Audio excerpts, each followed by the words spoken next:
The point of view switches back to Japan where we see Tokyo completely set ablaze. The reporters in the helicopter are still broadcasting what they're seeing, and what they're seeing is pure carnage. This is devastating, the cameraman says. The beasts are destroying buildings and rooting out trees. It's like they're trying to wipe out all traces of human existence. And to make matters worse, they eat humans too. His companion starts to get worried and he says, "Don't worry, based on a number of observational reports, we're safe as long as we don't attack first and stay far out of reach. The real problem is that big guy over there," referring to the colossal giant. The other giants have dispersed, but the largest of them is still standing guard in front of the gate. Is it guarding the gate or is it waiting for someone?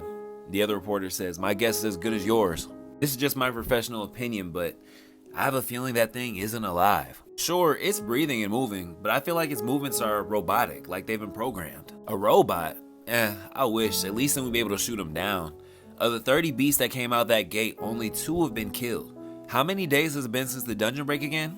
It's been 2 days, the cameraman answers. I wonder if we'll be able to contain this situation before all of Japan is razed to the ground. We're shown a picture of a skyscraper in flames from top to bottom. The point of view switches to the Ajin Guild headquarters. "You're going to Japan," Jinho says. "Haven't you seen the news? The Jeju Island raid doesn't even compare. I've never seen such massive magic beasts in my life, sir." Jinwoo replies, "If I succeed, people around the world will recognize the name of our guild." This makes Jinho hesitate. Jinwoo thinks to himself, usually Jinho has faith in me and goes along with whatever I decide, but this time, he's worried.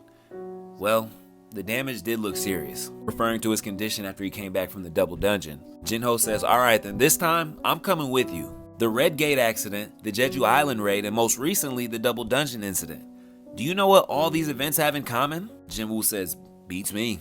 Now crying emphatically, Jinho says, "It's that I was nowhere to be seen." And he raises a scrapbook of all the times Sung Jinwoo was mentioned in the newspaper. "The only thing I can proudly show off is the fact that I've been by your side. I'm embarrassed to say this, but you give me bragging rights." Jinwoo casually says, "I didn't expect to hear that from the son of a business tycoon. So I want to follow you wherever you go. Please take me with you." Jinwoo says, "Just a second ago, you told me not to go. You do remember where I said I'm going, right?" Jinho says, "I trust you, sir. I know I'll be safe as long as you're there." This catches Sung Jinwoo off guard. He takes a deep breath, sighs, gets up to leave and says, "I was just messing with you. Why would I go to Japan at a time like this?" And Jinho's like, "Wait, what?" "You can head home now. Good work today," Jinwoo says as he walks out the door. And Jinho is left with an upset expression on his face. Now walking home, Jinwoo was lost in a deep train of thought. "I couldn't use my shadow soldiers, but the architect was about as strong as me, even though I'm over level 100, which means there's still lords of other more powerful creatures out there. It's a big world. Of course there are beings that are stronger than me." As he walks into his home, he finishes his thought by thinking, "I should stop thinking that I'm the only one who can take care of a situation. It's not like I'm a hero." "I'm home," he says. Almost instantly, his mom peeks her head around the corner and says, "Jinwoo, you haven't had dinner yet, right?" Now having dinner with his mom, Jinwoo is still deep in thought while having a conversation with her. In his head, he's thinking, "I need to decide. I have to make a decision." But in conversation, he's asking about his sister, how she's doing, and also why isn't she at dinner? To which his mother responds, "She said she's not hungry." We get a brief flashback at the end of his conversation with Mr. Yo. He passes the blank check back over and says, "I'm sorry, I'm afraid I can't help you." Mr. Yo says, "Then how did your mother make a full recovery?" Jinwoo says, "Chairman Yo, if I knew the cure and I wanted to profit off it, why would I have kept my mouth shut this whole time?" Mr. Yo pauses for a second before accepting his reality. He says, "I understand what you're saying," and Sung Jinwoo bids him farewell.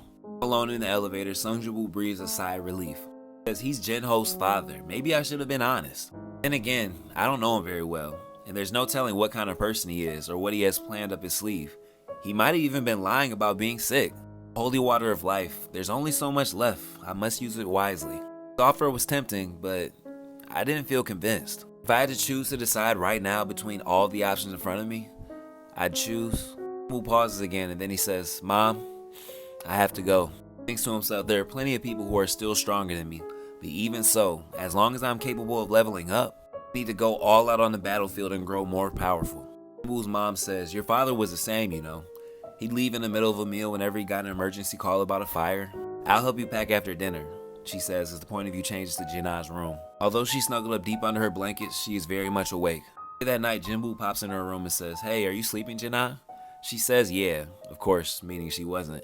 And he says, "Can we talk for a second?" She says, "I have to sleep." Ignoring her, he comes in and sits on her bed thinking to himself, where do I even begin? And he says, "I almost died recently." He pauses for a second to give her a chance to respond, looks at her, and she obviously isn't.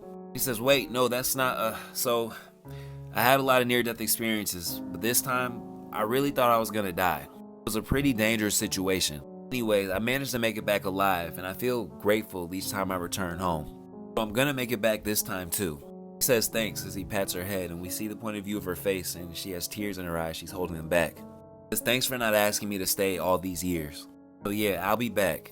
Don't worry, I'll protect you no matter how far I am, he says as the shadows slowly rise around him. The point of view then switches to a montage of a press conference being hosted by the Hunters Association of Korea. Mr. Ho is at the podium, most likely giving an announcement that they will be joining in on what's going on in Japan. The room is filled with reporters and broadcasters, so this is being broadcasted across the country, maybe across the continent. He calls Jinwoo up to the stand and he comes in his place. Jinwoo gives some sort of speech, most likely announcing how he's going to go fight as hard as he can to save the people of Japan.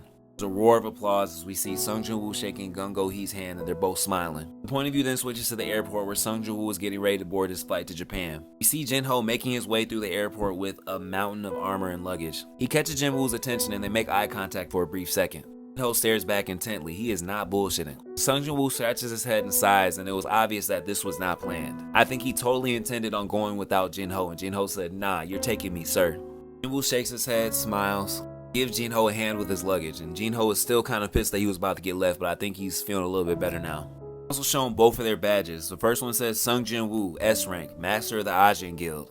The second one says Yo Jin-ho, D rank, Vice Guild Master of the Ajin Guild, signifying that the Ajin Guild is now official and public. Point of view switches back to the front lines of downtown Tokyo. The Japanese military is doing the best they can to control the situation, but is beyond out of hand. So at this point, they're trying to move the wounded and the civilians to a safe location. The soldier on screen says, "There's not enough space in the trucks for all the wounded patients. We can only take 3 or 4 people at most." The medical staff member says, "But that's just absurd. There are over 10 patients here who can't even move properly." The soldier replies, "There isn't time to be worrying about people who might be dead soon. Giants are headed this way. You'll die if you stay here." The doctor says, "Still, we can't just leave them. My wife and I promised to be with them until the very end." The soldier gives in. He says, "Fine, I'll stay behind as well. I can't run away knowing there's still civilians here." Then he gets an idea. Let's all take cover. His brilliant idea was cut off by the sight of 2 massive giants, one with a person in his mouth already. The soldiers try to give the civilians a chance to escape by opening fire on the giants, but the bullets were bouncing off of them like raindrops on an umbrella. One of the giants reached forward to grab one of the civilians for lunch. The soldier jumps in a way, willing to sacrifice his life for them, and suddenly a spear pierces the chest of the giant that was reaching out, and the force is enough to knock the giant back on its ass. The soldier looks back frightened to see who just saved his life, but it's not a who.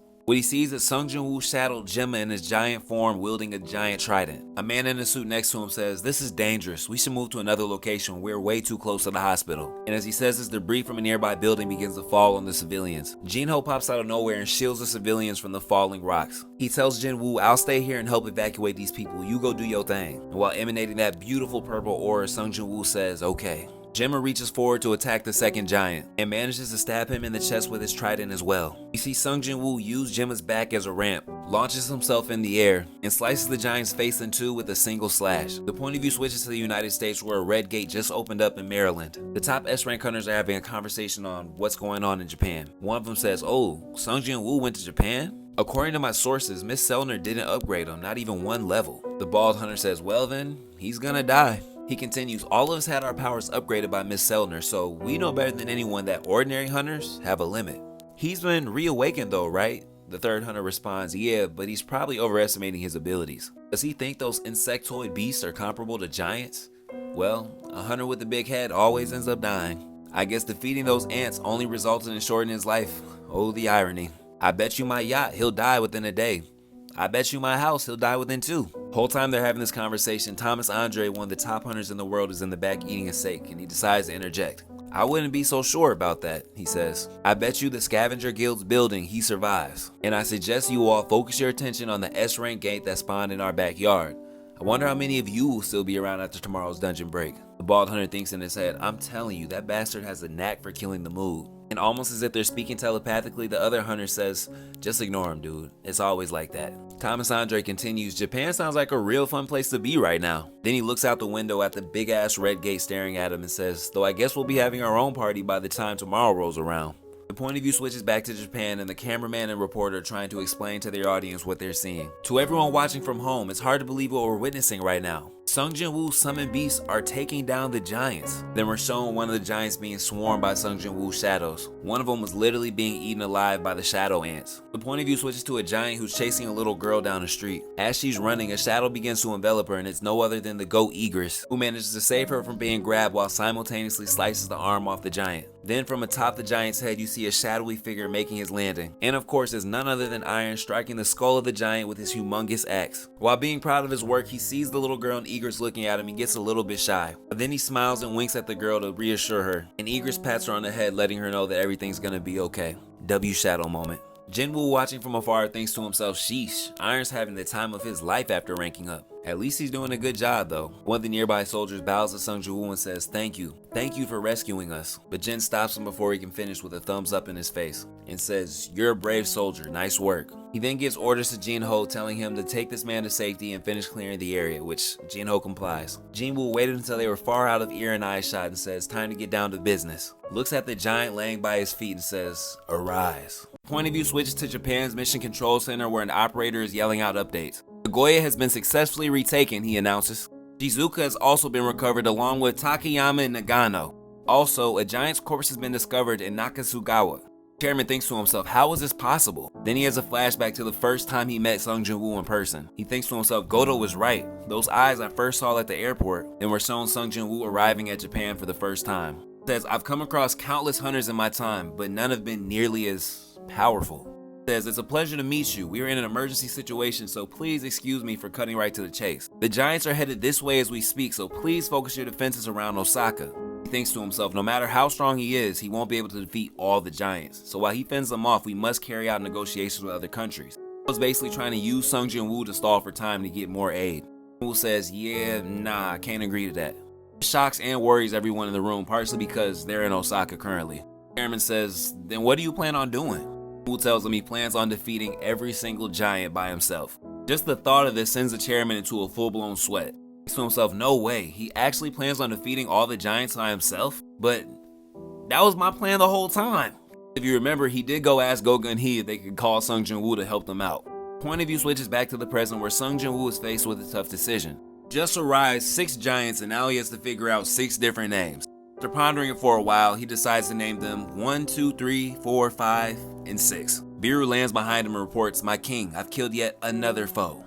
By the time Jinwoo got there, the giants are spread out all across Tokyo, which means there are giant corpses everywhere for him to arise. So his plan is to shadow exchange to the nearest corpse, and he tells Jinho to go ahead and get ready for bed, he'll be right back. He thinks to himself, so far so easy, but things are just getting started. Then we're given this montage of his shadows going crazy on the giants. See Tusk breathing dragon fire down one's throat, pause, shown Tank ripping another one to shreds. Jinwoo says, the shadow soldiers I dispatched all across Japan helped the hunters defeat the giant. Attrition warfare worked in my favor given my generous supply of mana. Soldiers were simply regenerated wherever they got destroyed and it tired out the giants, so they didn't stand a chance. Problem is, the S-rank dungeon break caused a wave of dungeon breaks across Japan. It got so bad that low-ranking beasts began conquering cities, so evacuation and suppression efforts had to be carried out at the exact same time. Point of view switches to the 7th night of the dungeon break and we see Jinho and Sung Jinwoo walking through Tokyo. Jinho says, everything is in ruins, sir. And Sung Jinwoo says, tell me about it. Finally, they're approached by an A-rank hunter from the Draw Sword Guild. Exchange hellos and Jinwoo says, there aren't any other hunters out here, right? He says, correct, there aren't any hunters here in Tokyo except for me. Can't even assess the extent of the damage that's been done to Tokyo at this point. Giants have spawned here and spread out to other regions. A total of 16 S-rank hunters were deployed, including you, Mr. Sung. 6 from Japan, 2 from China, 3 from Canada, 2 from India, and 1 from East Russia and UK. And they were divided into 6 groups by guild.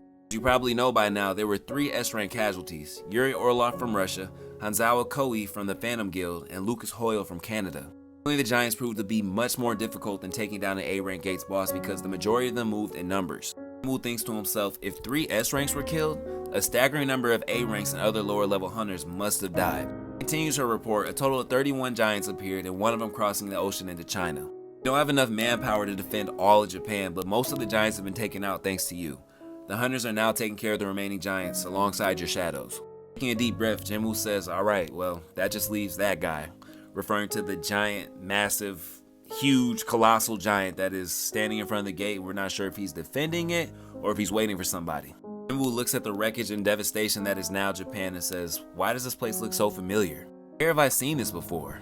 The city isn't on fire, but all this destruction looks just like the demon's castle. The ruined city from the demon's castle was a hint given to me by the system.